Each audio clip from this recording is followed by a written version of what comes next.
Tumours of unknown reason में अब हम कंटिन्यू करते हुए करने जा रहे हैं लीजन स्टिमुलेटिंग प्राइमरी नियोप्लाज्म। इसमें हम दो पढ़ेंगे, एक है नॉन ऑसिफाइंग फाइब्रोमा और एक होता है फाइब्रस डिस्प्लेजिया।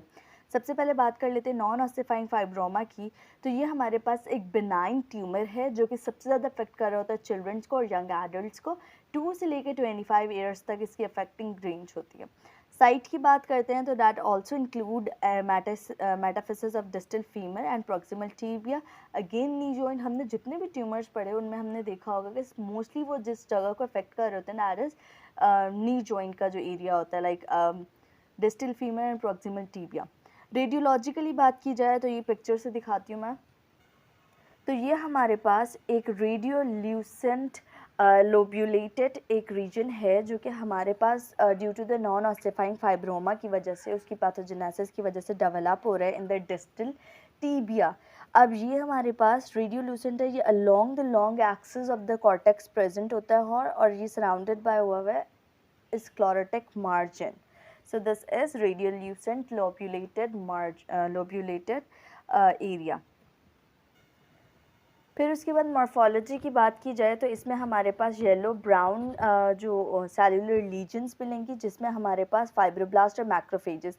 ये जो फाइब्रोब्लास्ट होते हैं ये इतने बढ़कर जो होते हैं ये क्लस्टर्ड ऑफ सेल्स बना लेते हैं विद द फॉर्मी साइटोप्लाज्म, जबकि मैक्रोफेजेस की जब नंबर्स इंक्रीज हो जाएंगे तो ये मल्टीन्यूक्लिएटेड जाइंट सेल्स बना लेते हैं।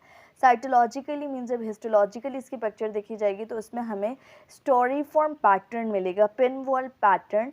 ये हमारे पास इस तरीके का होगा कि ये ऐसे करके शेप बन रही होगी।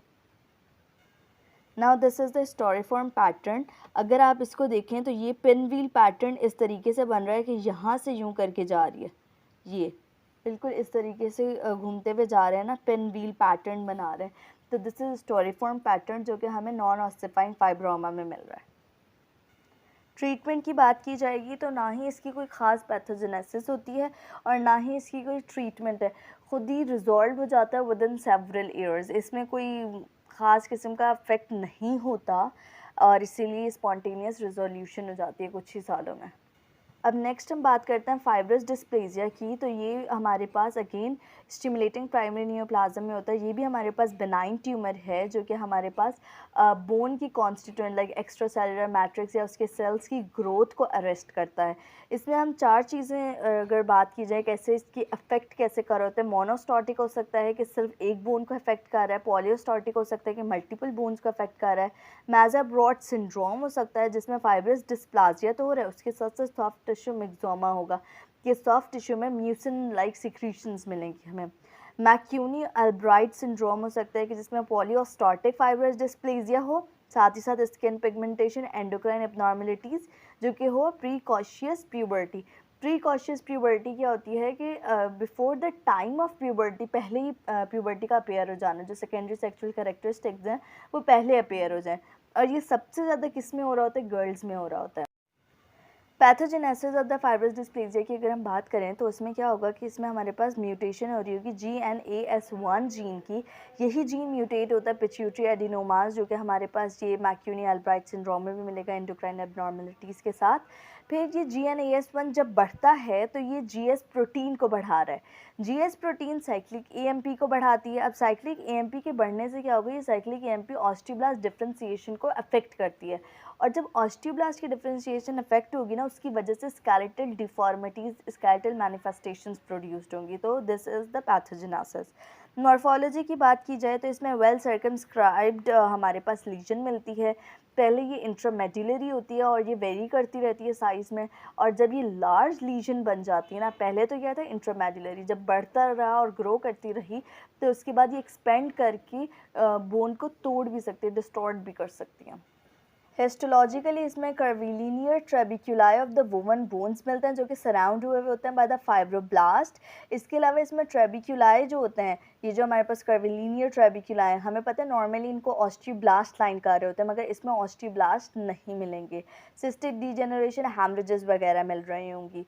क्लिनिकल कोर्स की बात की जाए तो इसमें मोनोस्टॉटिक और पॉलियोस्टॉटिक को सेपरेट करके बताया हुआ है कि ये हमारे पास मोनोस्टॉटिक जब एक ही बोन का अफेक्ट कर रहा होता है तो जब ग्रोथ प्लेट क्लोज होने लगती है उस टाइम पे ये इसकी इन्लार्जमेंट रुक जाती है।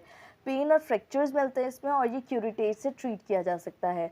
पॉलियोस्टाटिक की बात करें तो ये एडल्टहुड में ही प्रॉब्लम कॉज करती है। ये एडल्टहुड में ग्रोथ प्लेट क्लोजर के बाद ख़त्म हो जाएगा, ये उसी टाइम पे ज़्यादा मसला शो करता है। इसमें डिफॉर्मिटीज़ और फ्रैक्चर्स मिलेंगी हमें। Histological picture of the fibrous dysplasia दिखा रही हूँ मैं, जिसमें ये क्रियोलिनियर ट्रेबिक्युलाई बने हुए हैं जो कि सराउंड हुए हुए हैं बाय द फाइब्रोब्लास्ट, और ये जो ट्रेबिक्युलाई हैं ये हमारे पास लैक कर रहे होते हैं ऑस्टियोब्लास्ट की सराउंडिंग, बल्कि यहाँ पे क्या प्रेजेंट है, फाइब्रोब्लास्ट ने इन्हें सराउंड किया हुआ होता है। तो ये हिस्टोलॉजिकल पिक्चर है ऑफ दिस। अब अगर डिफ्रेंशिएट करें दोनों में कि ये दोनों जो हमारे पास प्राइमरी न्यूप्लास्टिक लीजन्स होती हैं, एक में हमें मिल रहा है पिन व्हील पैटर्न और दूसरे में हमें मिल रहा है कर्विलीनियर ट्रेबिक्युलाई, दोनों में इतना बड़ा डिफरेंस है। अब ट्यूमर्स ऑफ अननोन ओरिजिन में लास्ट बात करते हैं मेटास्टेटिक ट्यूमर्स की। तो ये मेटास्टेटिक ट्यूमर्स जो होते हैं ये स्प्रेड करते हैं to the bones by 3 pathway, direct extension, lymphatic, hematogenous dissemination के हमारे पास लिम्फैटिक ड्रेनेज की वजह से या ब्लड की वजह से, और इंट्रास्पाइनल, क्योंकि ये जो मेटास्टेटिक ट्यूमर्स होते हैं ये सबसे ज़्यादा अफेक्ट कर रहे होते हैं स्पाइंस को। तो स्पाइंस में किस तरीके से होता है, by the Batson's plexus of the vein, ये venous drainage system of the spinal cord होता है, उसकी वजह से ये सबसे ज़्यादा हमारे पास अफेक्ट हो रहे होते हैं स्पाइंस। अब अगर एडल्ट में मेटास्टेसिस हो रही है और अगर चिल्ड्रंस में, तो क्या फ़र्क है, एडल्ट में होती है तो that is due to the cancer of prostate, breast, kidney and the lungs, और चिल्ड्रंस में बात की जाए तो that is due to the neuroblastoma, burns tumour और रैप्डोमायोसार्कोमा। ये कुछ कंजेनाइटल डिसऑर्डर से रिलेट करते हुए कि बच्चे हैं ना, तो बच्चों में वो कंजेनाइटली वाली जो चीज़ होती है ना वो आ जाती है, जबकि एडल्ट्स में ये एडल्ट ट्यूमर है, प्रोस्टेट का, ब्रेस्ट का, किडनी का, लंग्स का ट्यूमर। साइट की बात की जाए तो एक्सियल स्केलेटन को इन्वॉल्व कर रहा होता है, और जैसे मैंने बताया वर्टिब्रल कॉलम को सबसे ज़्यादा। रेडियोग्राफी के लिए बात की जाए तो लाइटिक हो सकता है कि जिसमें बोन रिजॉर्प्शन बहुत ज़्यादा, मिक्सड हो सकता है, रिजॉर्प्शन और फॉर्मिंग दोनों बराबर हो जाए, और ब्लास्टिक हो सकता है कि बोन फॉर्मेशन ज़्यादा है। पैथोजेनेसिस की बात कर रहे हैं तो इसमें डिफरेंट फैक्टर्स इसको कंट्रीब्यूट कर सकते हैं, जिसमें एक होता है कि हमारे पास ट्यूमर सेल्स सिक्रीटिंग सब्सटेंसेस जैसे प्रोस्टाग्लैंडिन, साइटोकाइन्स, और एक पैराथायरॉयड हार्मोन लाइक एक पेप्टाइड होती है, वो क्या करता है, वैसे पैराथायरॉयड का तो हमें फंक्शन पता है कि वो रिंक लाइगेंड बढ़ाता है, जिसकी वजह से हमारे पास ऑस्टियोक्लास्ट की एक्टिविटी बढ़ती है और हमारे पास रिजॉर्प्शन प्रोसेस सेम ये करता है। ये parathyroid hormone like peptide secrete करते हैं ट्यूमर सेल्स, जो कि क्या करते हैं, रिंक लाइगेंड को बढ़ाएंगे, उसकी वजह से हमारे पास ऑस्टियोक्लास्ट एक्टिविटी बढ़ जाएगी। नेक्स्ट हमारे पास जो चीज़ कंट्रीब्यूट कर रही होती है वो ये होता है कि जो ट्यूमर सेल्स ही हैं वो मज़ीद growth factors, matrix band growth factors को रिलीज़ करवाएंगे, TGF beta, IGF-1 and FGF, जो कि बोन की रिजॉर्प्शन को बढ़ाएंगे।